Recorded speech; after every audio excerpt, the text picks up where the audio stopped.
우리 함께 하나님 말씀 보겠습니다. 오늘 우리에게 주시는 말씀은 신약성경 마태복음 13장 1절에서 9절까지입니다. 신약성경 마태복음 13장 1절에서 9절까지 말씀입니다. 제가 가진 성경은 신약성경 20면입니다. 함께 찾으셔서 저와 성도님들이 한 절씩 교독하겠습니다. 그날 예수께서 집에서 나가사 바닷가에 앉으심에 큰 무리가 그에게로 모여들거늘 예수께서 배에 올라가 앉으시고 온 무리는 해변에 서 있더니 예수께서 비유로 여러 가지를 그들에게 말씀하여 이르시되 씨를 뿌리는 자가 뿌리러 나가서 뿌릴새 더러는 길가에 떨어짐에 새들이 와서 먹어버렸고 더러는 흙이 얕은 돌밭에 떨어짐에 흙이 깊지 아니하므로 곧 싹이 나오나 해가 돋은 후에 타서 뿌리가 없으므로 말랐고 더러는 가시떨기 위에 떨어짐에 가시가 자라서 기운을 막았고 더러는 좋은 땅에 떨어짐에 어떤 것은 100배 어떤 것은 60배 어떤 것은 30배의 결실을 하였느니라. 함께 읽겠습니다. 귀 있는 자는 들으라 하시니라. 아멘. 사랑하는 여러분, 지금 방금 우리가 함께 나눈 것처럼 금년도 주제는 너희 광야가 숲이 되리라입니다. 이 너희 광야가 숲이 되리라고 하는 이 말씀 사이에 하나가 있습니다. 너희 광야가 아름다운 밭이 되고 그 아름다운 밭이 숲으로 여기게 될 것이다.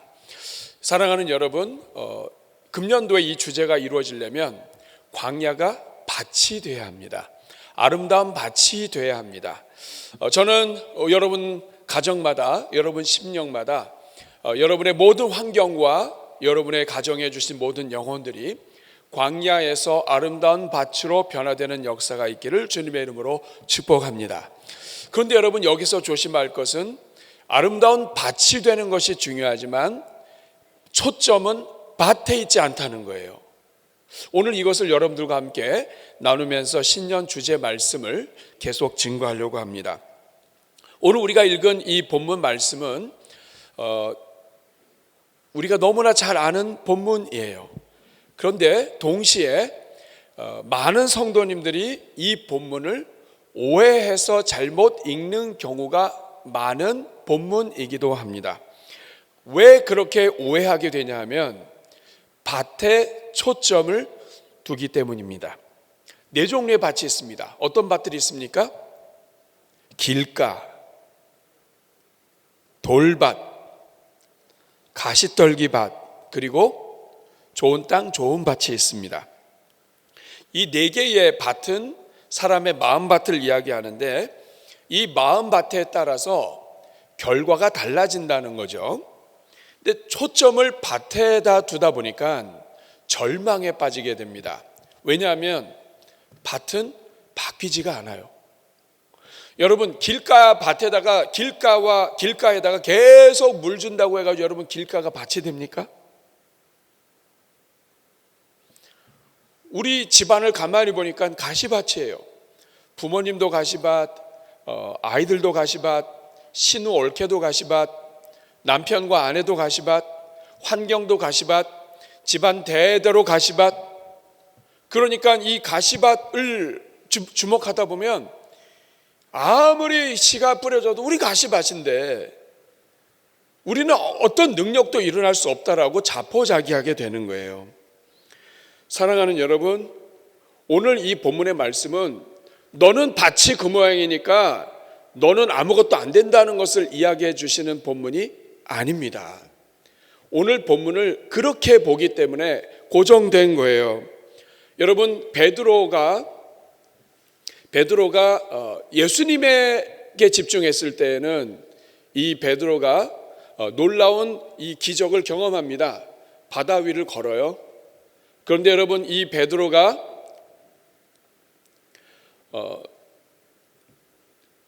예수님을 집중하지 않고 바다와 파도와 이런 것들에 집중하게 될 때 이 베드로는 그냥 물에 빠져버립니다. 마찬가지예요.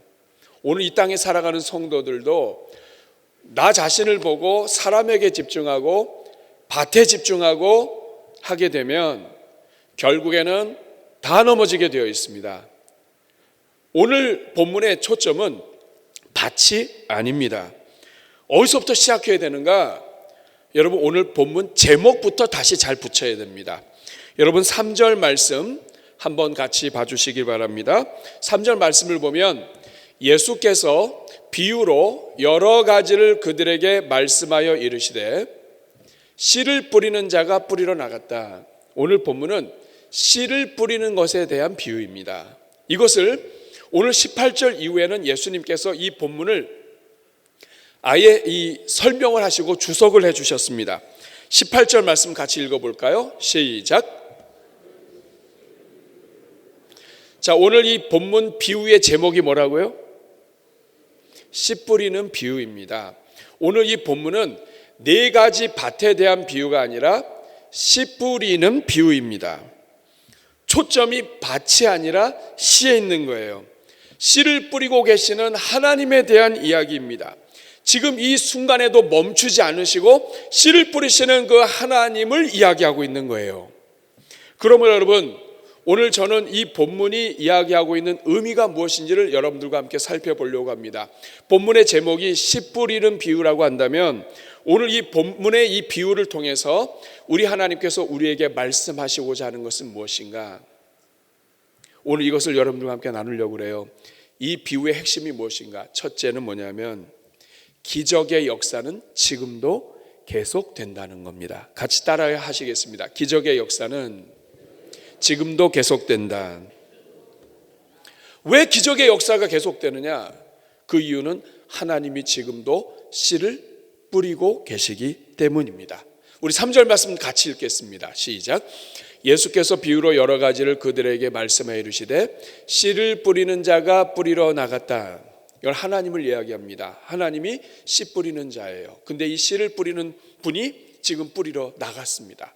안 들어오셨어요. 씨를 뿌리시는 하나님이 지금도 씨를 뿌리러 나가서 씨를 뿌리고 계십니다. 씨앗은 생명입니다. 아무리 땅이 좋아도 씨앗이 없으면 아무 열매를 맺지 못합니다. 아무리 수만 평, 수천만 평을 가지고 있어도 씨앗이 없으면 황무지가 됩니다. 사랑하는 여러분, 지금도 씨를 뿌리시는 하나님이 없다면 오늘 이 세상에서는 구원을 받을 사람이 없습니다. 기적의 역사가 없어지게 되는 거예요. 그러나 하나님이 살아계시고 하나님이 지금 씨를 뿌리신다는 거예요. 사랑하는 여러분, 그 하나님이 지금도 여러분들에게 씨를 뿌리고 계시는 것을 믿으시기 바랍니다. 독생자 예수 그리스도를 이 땅에 보내신 하나님은 예수님을 통하여 씨를 심으셨고, 그리고 지금도 하나님의 교회를 통하여 씨를 뿌리시고, 그리고 지금 이 순간에도 하나님의 백성들을 통하여 심지어는 사람들이 몇 살고 있지 않는 오지의 하나님의 백성들, 선교사님들을 보내서 지금도 씨를 뿌리고 계십니다. 사랑하는 여러분, 로마서 10장 13절 14절 이것을 잘 이야기해 줍니다. 누구든지 주의 이름을 부르는 자는 구원을 받는데 이게 그냥 되지 않는다는 거예요. 14절, 그들이 믿지 아니하는 일을 어찌 부르리요? 듣지 못한 일을 어찌 믿으리요? 전파하는 자가 없이 어찌 들으리요? 하나님이 지금도 씨를 뿌리시기 때문에 듣게 되고, 듣기 때문에 믿게 되고, 믿기 때문에 하나님의 역사가 일어난다는 뜻입니다.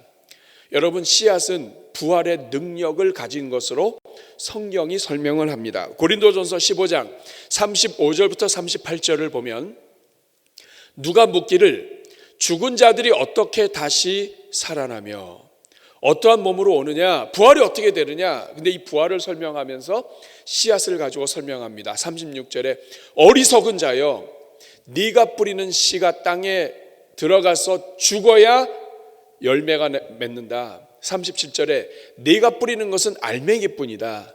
그러나 이 씨앗에는 하나님의 능력이 있다. 38절에 하나님이 그 뜻대로 그에게 형체를 주시되 각 종자에게 그 형체를 주시느니라. 씨앗은 아무것도 아닌 것 같은데 이 씨앗 안에 형체가 있다. 하나님의 생명이 있다. 이 씨앗이 심겨지면 이 하나님께서 그린 그림이 씨앗 안에 담겨둔 하나님의 이 그림이 나타난다. 아주 작은 씨앗 하나를 할지라도 이 씨앗을 통해 놀라운 생명의 역사가 일어난다. 하나님은 지금도 이 씨앗을 심고 계시다. 하나님이 지금도 씨앗을 심고 계시기 때문에 하나님의 역사는 계속된다. 그 땅이 좋은 땅이랄지라도 나쁜 땅이랄지라도 광야랄지라도 씨 뿌리시는 하나님이 계시기 때문에 하나님의 기적의 역사는 계속된다 하는 말씀인 거예요. 여러분, 씨앗 놀랍습니다. 여러분, 씨앗은 아주 작습니다. 지난주에 오후 예배 때 오셨던 말라위 선교사님, 지금 이 아프리카 말라위, 이 아프리카에서도 가장 가난한 나라인데 이 가난한 나라의 이 땅에다가 과실수 또 나무 심기를 프로젝트를 이제 진행을 한다고 그래요. 그러면서 이런 나무 저런 나무 이야기하는데 나무 하나 아주 작은 거에 1,000원, 1,000원이에요, 1,000원. 그리고 망고 같은 거는 2,000원이래요. 그래서 제가 망고가 딱 마음에 걸렸어요. 왜냐하면 그 감비아에서 그 선교하셨던 선교사님이 그 얘기를 했어요. 옛날에 아주 오래전에 한 얘기입니다. 이 아프리카 사람들에게 있어서 이 망고는 하나님의 선물이라는 거예요. 그 이유가 뭐냐면 망고 나무 하나가 집에 있으면 집안이 살 수가 있대요. 계속 먹고 산다는 거예요. 그래서 제가 이 망고, 이 사전을 뒤져서 망고를 찾아봤어요. 망고는 아주 작게 씨앗을 해서 싹이 터서 묘목이 되는데 이 망고가 자라면 이 굵기가 1m까지 굵어집니다. 그리고 높이가 30m, 40m까지 이 망고가 자랍니다. 그러니까 아프리카에 그늘이 없는데 이 그늘이 우거지는 거예요. 더 놀라운 사실은 열매입니다. 10년에서 20년 정도 되면 한 10년대 정도 되면 200~300개 정도의 망고가 열린대요. 그러면 이 배고픈 원주민들이 이 사람들이 이 집안에서 이 망고 먹고 이 망고 팔고 이래 가지고 이 어려운 허기진 시간을 지내는 거예요. 그런데 이 망고 나무가 30년이 지나면 1,000개 이상의 망고가 열린답니다. 그리고 기록적인 면에서 보니까 세계 최고의 기록인데 나무 한 그루에 29,000개의 이 망고가 열린 적도 있대. 여러분, 얼마나 놀랍습니까? 여러분 생각해 보세요. 작은 씨앗 하나인데 이 씨앗에서 30m 높이의 이 망고 나무가 돼서 자라고 수천 개의 열매가 열리니 이게 기적이 아니고 뭡니까? 근데 하나님이 이 기적을 지금도 행하시는 거예요. 하나님이 지금도 씨를 뿌리신다. 오늘 이 본문은 이걸 얘기하는 겁니다. 두려워하지 말아라, 놀라지 말아라, 너의 환경 때문에 절망하지 말아라. 하나님은 지금도 기적의 씨앗을 뿌리고 계신다. 하나님이 씨앗을 뿌리고 계시다면 때가 되면 하나님의 역사가 나타난다. 씨를 뿌리고 계시는 하나님이 계시기 때문에 우리에게 소망이 있는 것이다 하는 것입니다. 씨를 뿌리시는 하나님이 계시는 한 기적은 계속됩니다. 오늘 이 본문은 그걸 이야기하는 거예요. 하나님 나라의 씨앗이 뿌려지고 하나님의 생명이 지금도 뿌려진다. 여러분, 오늘 여러분의 앉은 자리에, 여러분의 가정에, 여러분의 자녀들에게 이 생명의 씨앗이 심겨지게 되기를 주님의 이름으로 축복합니다. 두 번째, 오늘 이 비유가 이야기하는 것은 씨앗은 모든 환경을 초월하는 능력이라는 거예요. 이 씨앗은 환경을 초월한다. 씨앗은 능력이다. 기적의 시작은 땅에 있지 않고 씨앗에 있다. 환경이 모든 열매와 이 은혜를, 기적을 더디게 할 수는 있을지 모르지만 막을 수는 없다. 어떤 불신자도, 어떤 중독자도, 그리고 어떤 절망의 인생도 이 씨앗은 초월한다. 사랑하는 여러분, 도대체 이 씨앗이 뭐길래 이 씨앗이 환경을 바꾸는 능력이 됩니까?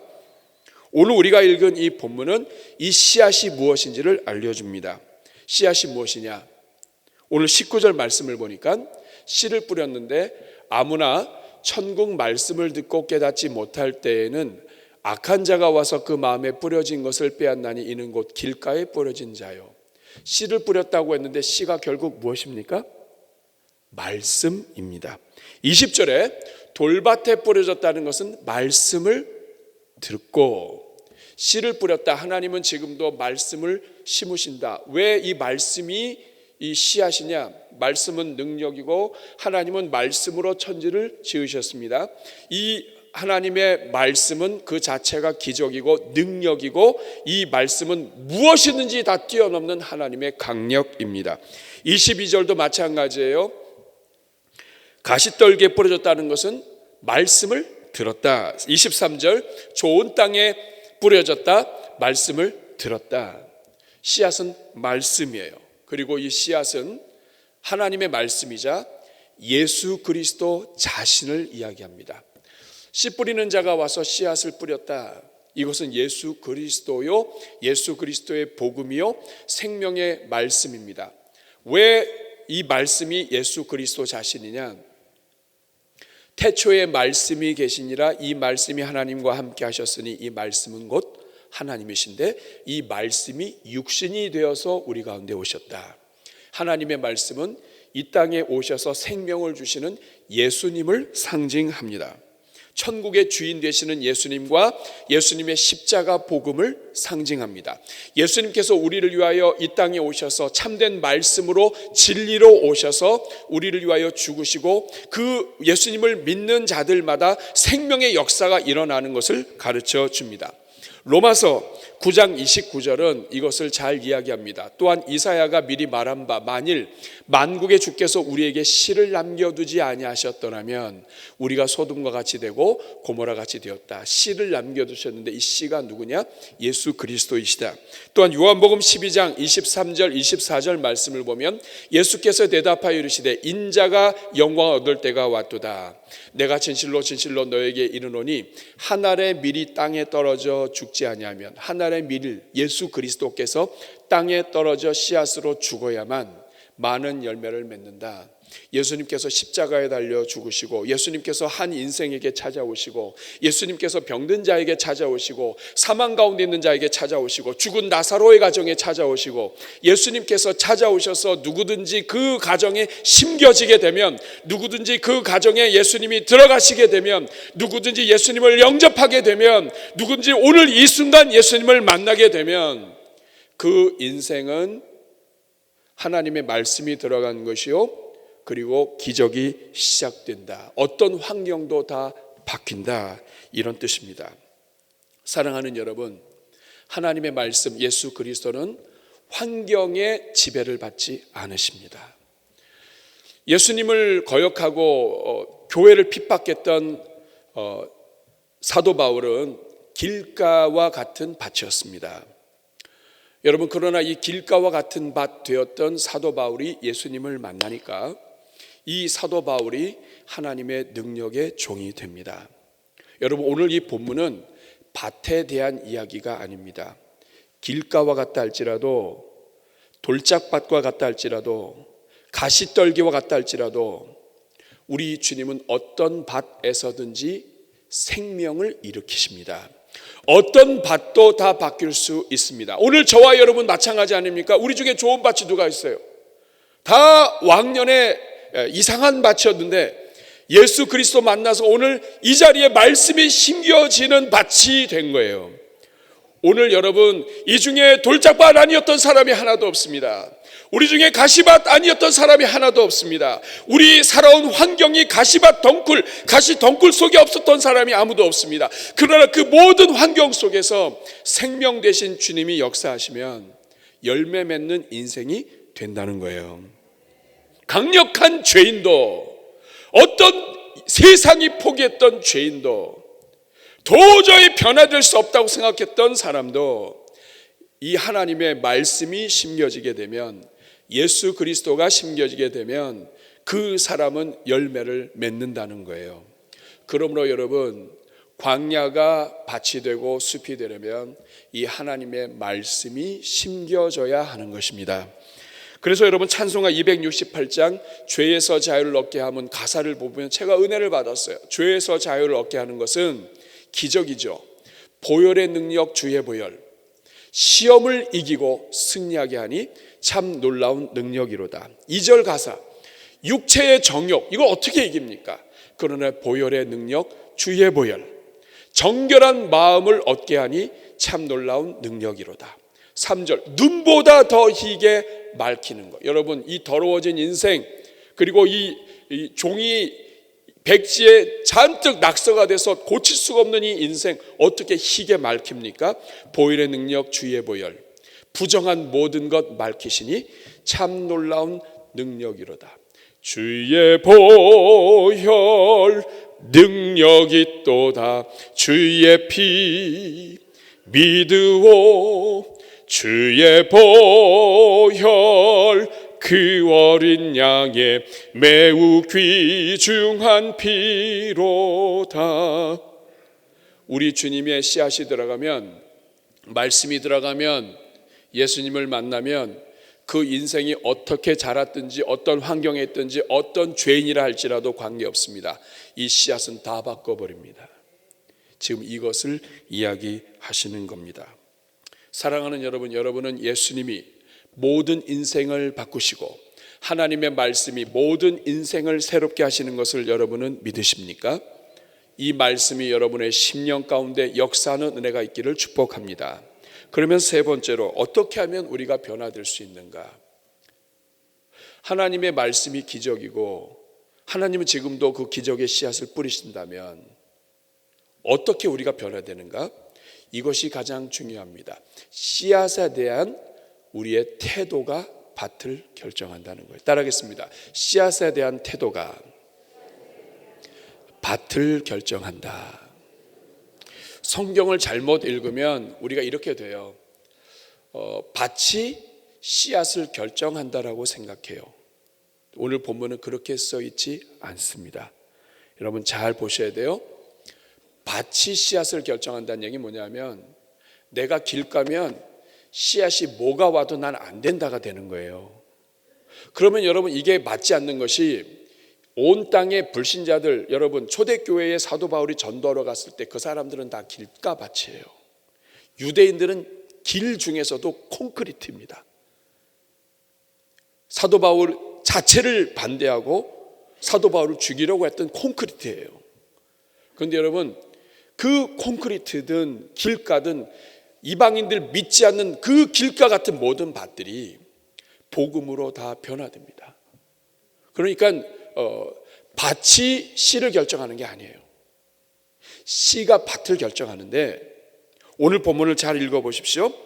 오늘 본문에 보면 반복되는, 강조되는 말씀이 있는데, 이 모든 종류의 밭은 다 말씀을 듣습니다. 19절 먼저 볼까요? 아무나 천국 말씀을 듣고 깨닫지 못할 때는 악한 자가 와서 그 마음에 뿌려진 것을 빼앗나니 이는 곧 길가에 뿌려진 자요. 이 말씀을 잘 보시면 천국 말씀을 들었습니다. 길가는 천국의 말씀을 안 들은 게 아니에요. 들었어요. 그런데 깨닫지 못했어요. 이 말은 이 길가의 밭에, 땅에 천국 말씀이 심겨졌는데, 뿌려졌는데 이 땅 속으로 못 들어간 거예요. 말은 뭐냐면 사람이 마음으로 이 씨앗 자체를 거부해버린 겁니다. 못 들어갔어요. 깨닫지 못했어요. 뭐라고 말씀을 했는데 그 나랑 관계가 없고 그게 아닌데 거부했어요. 깨닫지 못할 때에는 악한 자가 와서 땅 위에 그대로 씨앗이 있으니까 새가 와서 먹어버렸어요. 마음에 뿌려진 것을 악한 자가 빼앗았어요. 안 먹었네? 하고선 빼앗았습니다. 이게 길가에 뿌려진 자다. 20절에 돌밭에 뿌려졌다는 것은 말씀을 들었어요. 즉시 기쁨으로 받았어요. 그런데 21절에 보니까 속에 뿌리가 없어서 잠시 견디다가 말씀으로 말미암아 환난이나 박해가 일어날 때는 넘어지는 자요. 말씀을 받았어요. 근데 이 말씀으로 환난을 이기는 게 아니라 환난 앞에서 말씀을 버렸어요. 환난 앞에서 씨앗을 버렸어요. 환경이 이런데 내가 무슨 소용이 있어? 난 안 돼. 버렸단 말이에요. 그래서 넘어졌습니다. 22절 보니까 가시떨기에 뿌려졌다. 이것도 역시 말씀을 들었어요. 그런데 세상의 염려, 재물의 유혹이 가시처럼 찌르니까 환경 때문에 말씀을 붙잡지 못하고 말씀을 신뢰하지 못하고 환경이 말씀보다 강하다고 생각하고 말씀을 버린 거예요. 말씀으로 환경을 이기고 그리고 말씀을 의심하지 않고 말씀이 능력이고 하나님은 말씀대로 역사하신다고 하는 것을 붙잡지 못하고 이 말씀을 버린 사람들은 열매가 없다. 열매를 환경 때문에 버렸기 때문에 가시밭이 된 거고요. 뿌리를 내리지 못해서 돌밭이 된 거예요. 그리고 23절에 좋은 땅에 뿌려졌다는 것은 말씀을 듣고 깨닫는 자니, 깨닫는 자는 결실하여 어떤 것은 100배, 어떤 것은 60배, 어떤 것은 30배, 씨앗이 들어가면 어떤 씨도 낭비하지 않고 100배, 60배, 30배가 된다. 사랑하는 여러분, 어떻게 씨앗은 다 똑같은데 이렇게 다를 수 있나요? 말씀에 대한 태도가 밭을 결정하는 거예요. 그 말씀을 받고 이 말씀을 내가 어떤 태도로 받느냐에 따라 오늘 나의 밭이 결정되는 거예요. 태도가 바뀌어지면 밭이 바뀌어지는 거예요. 내 밭은 태어나서부터 길 까고 지금도 길 까고 내 환경도 길 까고 우리 집안이 길 까고가 아니에요. 내가 말씀에 대한 태도를 바꾸고 내가 지금 말씀하시는 하나님의 은혜를 붙잡으면 밭이 바뀌는 거예요. 사랑하는 여러분, 왜 이렇게 똑같은 밭인데 반응이 달라지는가? 우리 교만 때문입니다. 시편 101편 5절 말씀을 보면 자기의 이웃을 은근히 헐뜯는 자를 내가 멸할 것이요 눈이 높고 마음이 교만한 자를 내가 용납하지 아니하리라. 마음에 교만이 들어가니까 하나님의 말씀을 거부해 버립니다. 이게 길가예요. 거부하는 거예요. 또 야고보서 4장 6절 말씀을 보면 하나님은 큰 은혜를 주셔요. 지금도 씨를 뿌리셔요. 그러므로 일러스되 하나님이 교만한 자를 물리치시고 겸손한 자에게 은혜를 주신다. 마음이 온유하고 겸손한 사람은 하나님의 말씀을 받습니다. 교만한 사람은 하나님의 말씀을 튕겨냅니다. 말씀을 받으면 아름다운 밭이 되는데 말씀을 튕겨내면 광야로 남는 거예요. 사랑하는 여러분, 오늘 나에게 떨어지는 말씀을 내가 어떻게 반응하느냐 하는 것이 나의 밭을 결정합니다. 앞에 읽었던 19절 말씀을 여러분 다시 한번 보십시오. 19절이 굉장히 중요한 구절입니다.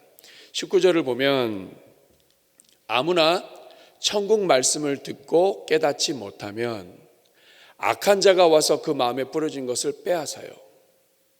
그러니까 이 사람은 길가밭이 된 거예요. 근데 여러분 뒤집어서 생각해 보세요. 말씀을 들었어요. 내가 깨달았어요. 환경은 어렵지만 이 말씀 붙잡고 하나님 앞에 매달렸어요.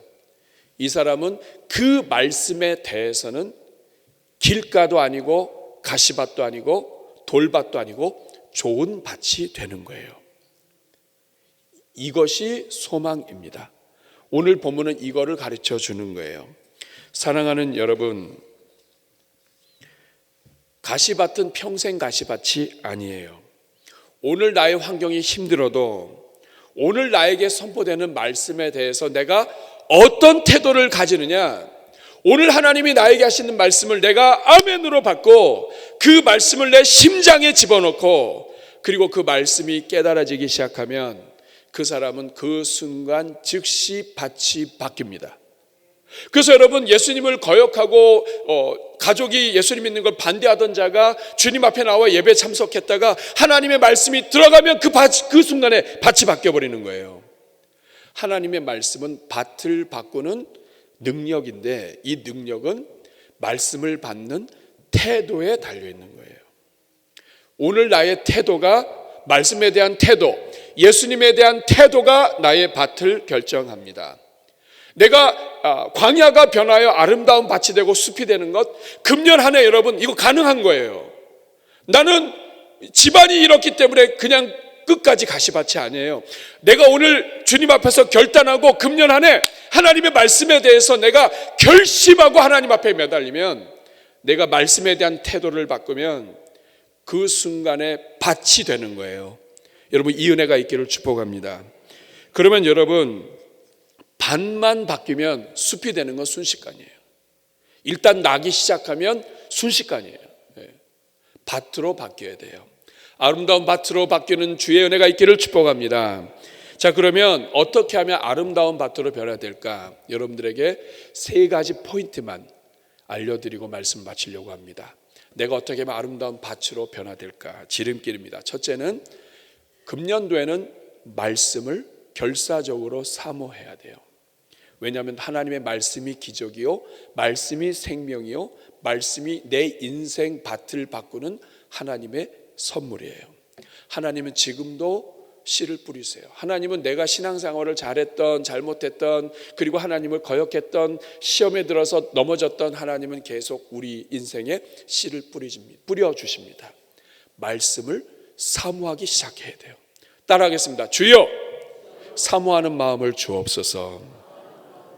시편 19편 7절에서 10절 말씀을 보면 이 말씀이 어떤 능력이 있는지를 가르쳐 줍니다. 율법은 완전하여 영혼을 소성시키며 여호와의 증거는 확실하여 우둔한 자를 지혜롭게 하며 여호와의 교훈은 정직하여 마음을 기쁘게 하고 여호와의 계명은 순결하여 눈을 밝게 하시도다.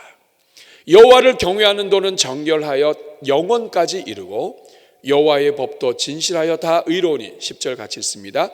금 많은 순금보다 더 사모할 것이며 꿀과 송이꿀보다 더 달도다. 우리가 사모하고 소원하는 게 얼마나 많습니까? 근데 그것보다도 하나님의 말씀을 더 사모해라. 하나님의 말씀을 사모하는 자는 하나님께서 그 씨앗을 마음에 심겨지게 해 주십니다. 나를 살리는 씨앗이 말씀이고 이 말씀은 아직도 끊어지지 않고 있습니다. 하나님의 교회를 통하여 강단을 통하여 지금도 하나님은 말씀하십니다. 이 말씀을 사모하는 금년 한 해 되기를 바랍니다. 두 번째는 말씀의 통로가 막히지 않게 해야 된다는 거예요. 이 말씀의 통로가 막혀 있는 사람 많습니다. 일단은 관계가 막히면 안 돼요. 우리가 사람이기 때문에 말씀이 선포되는 통로는 사람을 통해서 하나님이 역사하시고 또 책을 통해서 성경을 통해서 예배를 통해서 역사를 하십니다. 그런데 어느 순간이든지 관계가 막히면 여러분 통로가 막혀버려요. 여러분 부서에서나 가정에서나 아니면 직장에서든지 똑같습니다. 사람은 내가 좋아하는 사람이 뭐라고 한마디 하면 뭐? 그래? 내가 도와줄게. 바로 이야기가 돼요. 근데 내가 평상시에 싫어하고 미워하고 이런 사람이 뭐라고 얘기하면 다 경험해 보셨죠? 그런 차원에서 여러분은 말씀의 통로로 사용받는 목회자를 사랑해 주셔야 돼요. 불쌍히 여기시고 사랑해 주시고 그리고 축복해 주셔야 돼요. 왜 그러냐 하면 여러분이 살아야 되기 때문에 그래요. 여러분 관계가 끊어지잖아요. 그러면 가장 먼저 말씀이 안 들려요. 여러분 저도 목회자도 그렇습니다. 우리 여러 부교육자들이 계신데 이 부교육자들 가운데는 정말 어디다 내놔도 정말 하나님의 귀한 일을 감당할 수 있는 사역자가 있는가 하면 어디다 내놔도 힘들 수 있는 그런 사역자도 있어요. 근데 하나님이 저를 오랫동안 인내하셨듯이 그 일꾼도 인내하시는 거라고요. 근데 그것 때문에 제가 속상해가지고 이러면서 관계가 나빠지거나 하게 되면 미워하거나 이렇게 되면 그 사역자가 강단에서 말할 때 저도 안 들려요. 그러니까 사람은 사랑하면 들리고 사랑하지 않으면 안 들려요. 교사도 마찬가지입니다. 어린 자녀들이 교사를 사랑하면 들리는데 여러분 부모님들이 너 선생님이 누구야? 아이고 하필이면 그 선생님이 됐니? 그러면서 이런 말을 아이들한테 혹시라도 흘리게 되면 아이들이 그때부터 교사의 말을 안 들어요. 그래서 여러분 우리가 할 수 있는 길은 사랑하는 겁니다. 사랑하고 축복하는 거예요. 기도하고 말씀의 통로를 확보하는 거예요. 그게 살 길입니다. 또 하나님의 말씀은 강단을 통해서만 오는 게 아니에요. 여러분의 가정에서 성경을 읽을 때 또 여러 상황을 통해서 하나님의 말씀이 와요. 여러분 성경을 매일 규칙적으로 읽으십니까? 읽으신다면 여러분 확보가 된 거예요. 그런데 이 통로의 말씀을 읽기만 하고 내용을 이해하지 못했다면 그냥 읽는 것 자체도 소중하지만 깨닫게 해달라고 기도하셔야 돼요. 하나님, 저의 눈을 열어서 하나님의 말씀에 기이한 놀라운 은혜를 깨닫게 하여 주옵소서. 그래서 금년 한 해는 가장 먼저는 말씀을 사모하고 그 다음에는 이 말씀이 뿌려지는 이 모든 환경에 장애가 없도록 해야 돼요. 가정에서 말씀을 읽을 때 깨닫게 하옵소서. 예배도 미리 오셔서 준비하시고 하나님 강단에서 어떤 말씀이 선포되는지 아멘으로 받게 하여 주옵소서. 행여나 제가 지나가다 인사를 안 했어요. 우리 목사님 나를 싫어하나 봐. 이렇게 해서 그런 마음이 생기면 여러분 말씀이 안 들어와요. 사랑하고 축복하고 하나님 어떤 말씀을 하든지 사람의 말이 아니라 하나님이 하시는 말씀으로 아멘하게 하여 주옵소서. 이런 은혜가 여러분들에게 있기를 바랍니다. 혹시 큐티하거나 묵상하는 시간이 안 잡혀 있다면 여러분 다시 잡으셔야 돼요. 말씀이 들어오는 통로를 열어야 돼요. 여러분 우리 얼마나 좋은 시대에 살아요. TV만 틀면 인터넷만 열면 핸드폰에서도 스마트폰에서도 마찬가지예요. 전 세계에 하나님의 말씀이 선포된다고요. 여러분 이 모든 말씀의 귀를 열고 하나님의 말씀을 깨닫게 해달라고 간구하셔야 돼요. 이 통로를 열어두십시오. 세 번째, 특별히 오늘 나에게 선포되는 말씀에 집중해야 합니다. 오늘 나에게 선포되는 말씀에 집중해야 돼요. 사무엘상 3장 10절 말씀을 보면 여호와께서 임하여 서서 전과 같이 사무엘아 사무엘아 부르시는지라 사무엘이 이르되 말씀하옵소서 주의 종이 듣겠나이다. 여러분 이것을 누가 가르쳐줬냐? 엘리 제사장이 가르쳐줘요. 사무엘이 하나님이 부르시는데 못 알아들어요. 하나님이 부르시는 걸 경험해 본 적이 없어요. 근데 엘리가 가르쳐줍니다. 여러분 엘리는 꽤 괜찮지 않은 제사장이에요. 그런데 여러분 하나님의 엘리를 통해 두 가지를 하셨어요. 하나는 사무엘이 하나님의 말씀을 듣게 했고요. 또 하나는 한나의 간구를 하나님은 엘리 제사장을 통해 응답받게 하셨어요. 여기에서 우리는 하나님의 섭리를 보아야 돼요. 오늘 나에게 선포되는 말씀에 집중해야 합니다. 시편 119편 18절에 내 눈을 열어서 주의 율법에서 놀라운 것을 보게 하소서. 같이 읽습니다. 시작. 내 눈을 열어서 주의 율법에서 놀라운 것을 보게 하소서. 내가 참여하는 예배에 집중하고 오늘 말씀이 선포되는 이 자리에서 하나님 저의 마음밭을 열어주시고 제 마음밭이 오늘 이 순간 옥토가 되게 하여 주시옵소서. 말씀을 듣고 깨닫는 순간 옥토밭이 된다고요. 그렇게 되면 여러분 한 주 한 주 말씀 깨닫고 말씀 묵상할 때마다 깨닫고 이것이 쌓이면 이 하나님이 우리에게 주신 이 넓은 마음의 밭의 한 구석에서부터 싹이 나기 시작하고 전체가 싹이 나게 되면 아름다운 밭이 숲으로 돼가는 거예요. 이것은 말씀으로 이루어지는 겁니다. 이것을 여러분 기억하실 수 있기를 바랍니다. 훈련받는 성도들에게는 우리가 이 설교 노트를 쓰도록 했어요. 그리고 여러분 예배 감사 노트를 나눠드렸고 여기에도 주일 설교를 쓰게 해놨어요. 왜 주일 설교를 노트로 쓰게 했을까? 기록하다 보면 이 말씀이 심겨집니다. 노트에 일단 남고 이걸 가지고 잊어버리지 않고 다시 확인할 수가 있어요.